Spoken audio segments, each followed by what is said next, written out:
Bonjour, Morning Brief du 5 avril 2018. Une journée mouvementée hier sur la côte de la bourse, mais le Thune Index a clôturé dans un territoire négatif. Le Thune Index a marqué un faux pas hier après 6 séances de hausse en reculant de 0,18%. La performance depuis le 1er janvier s'élève désormais à 14,12%.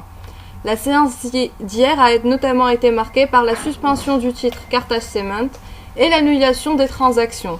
En effet, d'après la presse électronique, les efforts de conciliation entre la société NLS et le personnel de la société n'ont pas abouti à un accord pour reprendre la production, ce qui devrait provoquer, selon la même source, un lockout de 2 mois à partir du 4 avril 2018.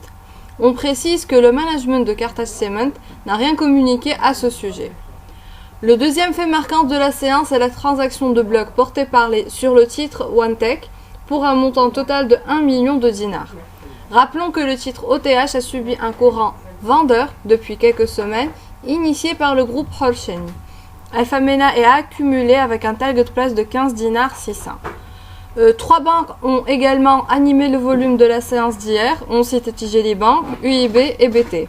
Pour les importantes hausses, c'est Ciment Bizert qui détient la première place avec une variation de 6%.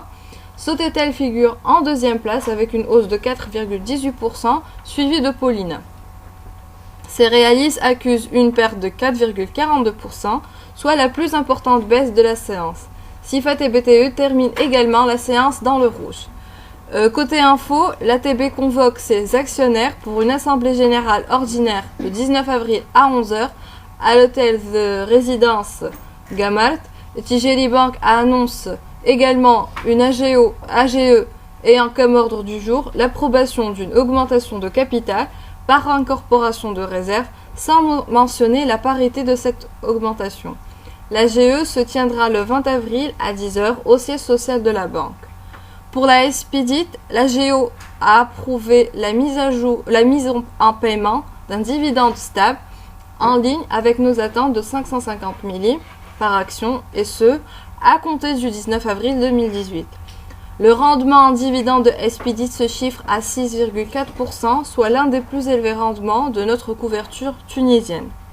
Côté macro, Bloomberg confirme que le FMI affirme que le dinar tunisien devrait baisser davantage afin de booster les exportations et redresser l'économie tunisienne.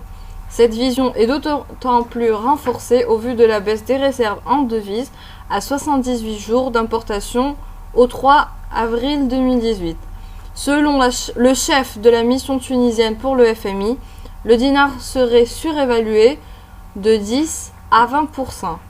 Voilà, c'est tout pour aujourd'hui et je vous remercie pour votre écoute. À demain.